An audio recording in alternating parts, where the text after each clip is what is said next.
que c'est la basse MRC qui a tué les enfants dans le Nozo. Vous me demandez les preuves? Peut-être vous ne me connaissez pas. Ce n'est pas l'individu qu'il faut connaître, ce sont les circonstances.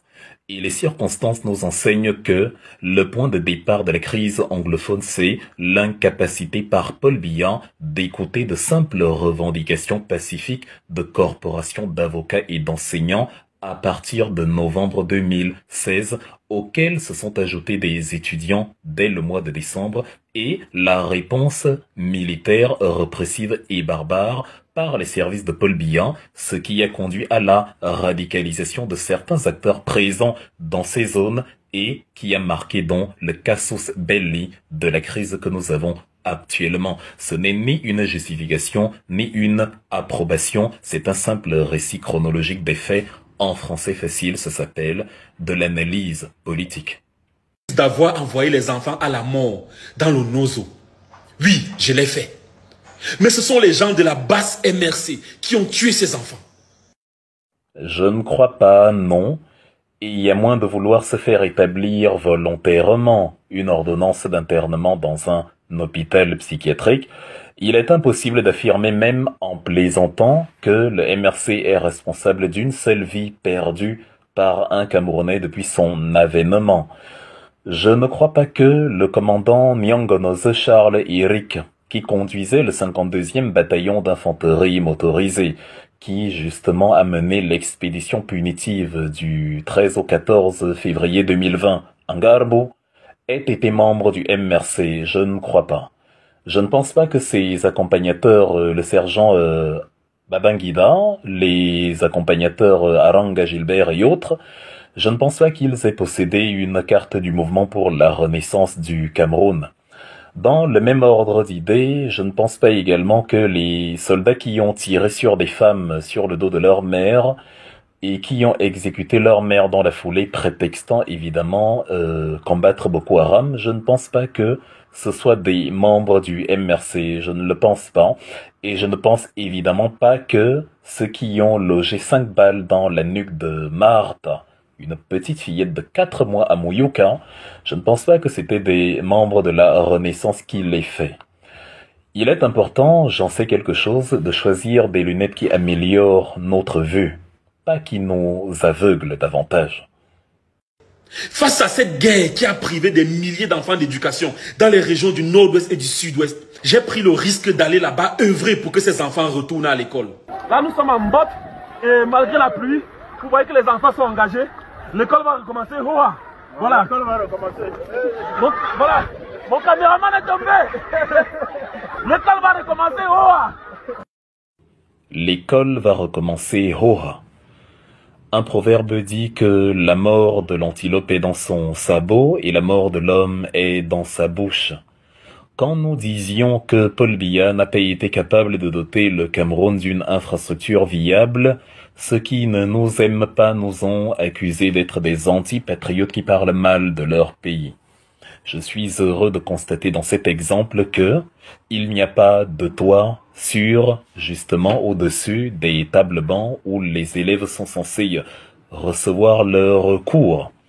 Tant et si bien que on se met à défier les éléments de la nature et à se dire, même s'il pleut, l'école va recommencer. En principe, quand il y a un bâtiment, une infrastructure dans toutes les localités du pays, qu'il pleuve, qu'il neige, qu'il vente ou qu'il grêle, c'est un non-événement. Mais à se dire que l'école va commencer malgré la pluie, la messe est dite. Maintenant, on y ajoute la pluie de balles pour aller plus loin dans l'analyse. L'école va donc recommencer malgré la pluie des balles. Malgré le fait que les éléments politiques qui ont conduit à la crise sont toujours présents, l'école va recommencer C'est facile, évidemment, quand ce sont les enfants de tiers et non les siens. Les enfants sont engagés. J'ai risqué ma vie durant le trajet.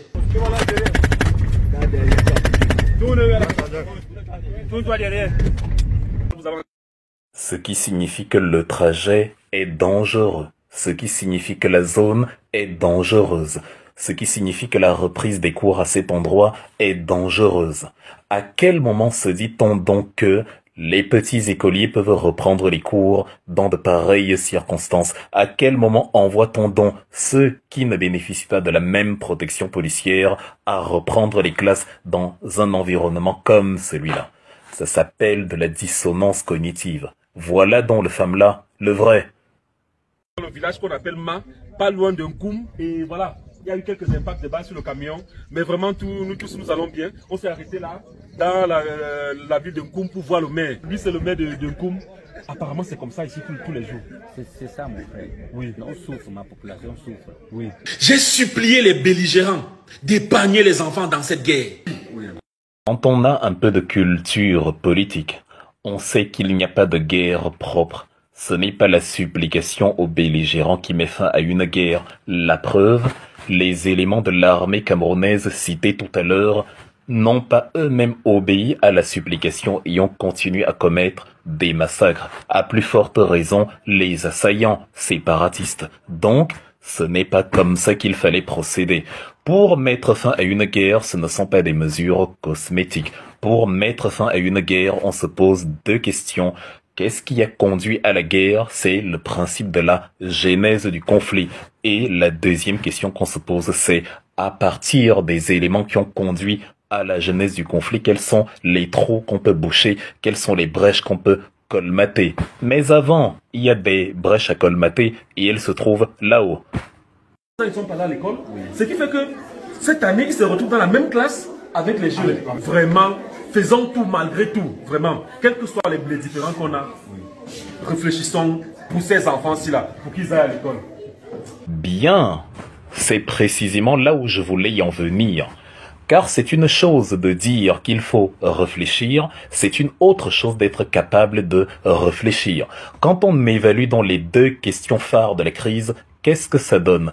1. La genèse du conflit, l'incapacité de Paul Biya de comprendre de simples revendications corporatistes, pourtant consacrées dans la loi fondamentale du Cameroun, les libertés individuelles du citoyen, a conduit à la radicalisation de certains de ses concitoyens et à des envies de sécession, en y ajoutant évidemment l'impression d'avoir été politiquement floué depuis le référendum fatidique du 11 février 61 qui conduira à la fédération d'octobre suivant.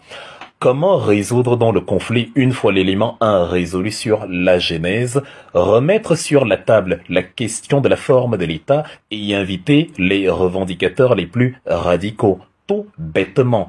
Qu'est-ce qu'on a eu dans le Biya Comedy Club du Palais des Congrès il y a 4 ans?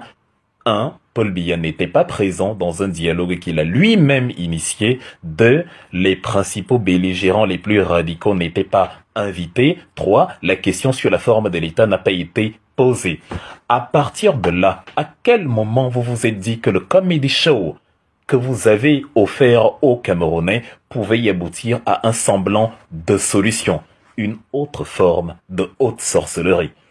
Voir enfin les enfants repartir à l'école, car eux aussi ont droit à l'éducation. Mais ce que je ne savais pas, c'est que les gens de la basse MRC étaient en train de cotiser pour acheter les armes afin d'envoyer aux Ambazoniens. Que chacun de nous dépose sa collecte. Voici ma part. Nous allons acheter les armes pour envoyer en Ambazonie. Que chacun de nous dépose sa part. Que chacun de nous, que chaque personne qui est ici cotise. Les enfants sont allés à l'école. Ils ont été assassinés froidement. Comme si c'était un péché pour un parent d'envoyer son enfant à l'école. Comme si ces enfants ne méritaient pas eux aussi d'avoir un bel avenir comme les leurs. Ils ont célébré les criminels. Nous devons créer des possibilités de contact direct avec Phil Marshall. Phil Marshall! Il est intéressant d'observer que les militants du MRC séjournent, vont et viennent en diaspora depuis de nombreuses années et aucun d'eux n'a été inculpé de quelque manière que ce soit pour financement du terrorisme. C'est bien curieux. Par contre, vous qui savez mieux que nous ce qui se passe dans notre formation politique, les visages de ceux qui ont demandé à cotiser pour les Ambazoniens sont connus.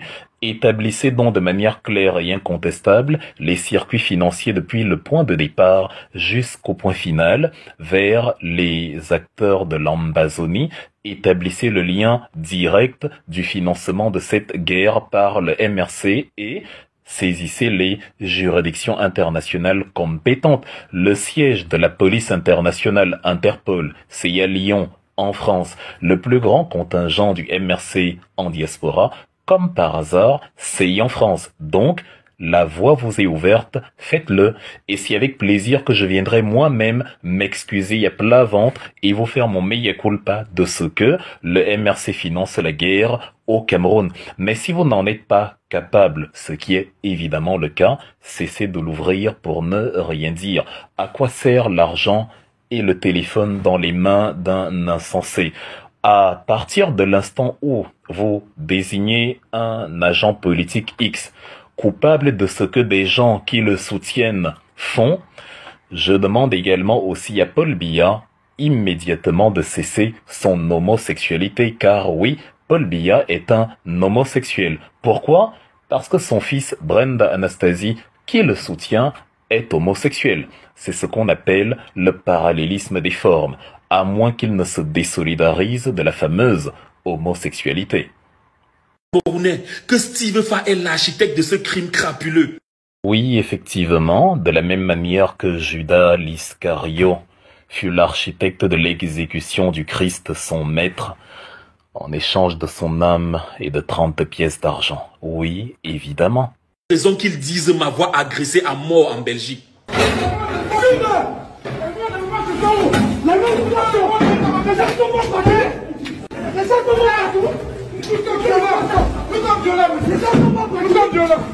Mon engagement politique est né après cette agression, si vous voulez savoir. Un grand esprit se bat pour les problèmes qu'il n'a pas. C'est le point commun entre Omniobé, Ernest Wangé, Félix Moumié et Maurice Kamto.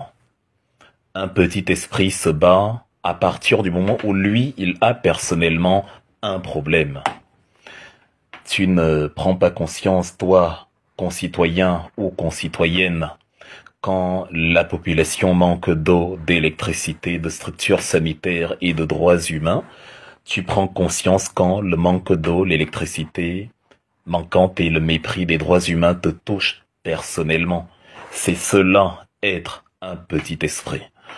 Outre le fait que le président du MRC condamne ces agressions publiquement et que je me joins à ces condamnations, la prise de conscience d'un problème, quand on est soi-même victime de ce problème, je le réitère encore, est la manifestation même de la petitesse d'esprit. Je pense que je m'acharne sur le MRC. Je m'aurais dit oui. C'est un acharnement. Et j'ai déjà été clair sur mon vote en 2025. Il y a quelque temps, moi je voyais deux partis politiques sérieux, le MRC et le RDPC. Depuis que j'ai été agressé en Belgique, moi je ne vois plus que le RDPC. Donc moi, non, honnêtement, si je dois voter pour un parti politique cette année, honnêtement, moi je vais voter la tranquillité. Tel est mon choix et vous n'êtes pas obligé de me suivre. Mais vous devez le respecter. Vous allez le respecter. C'était ma dernière prise de parole pour vous donner un avant-goût de ce à quoi ressemblera 2025. Parce que mon challenge cette année sera de tout mettre en œuvre pour barrer la route à un parti de criminels. Si vous voulez comprendre comment faire pour être hors sujet, il faut venir au Cameroun. Fin de citation. Charles Atébé-Yéné.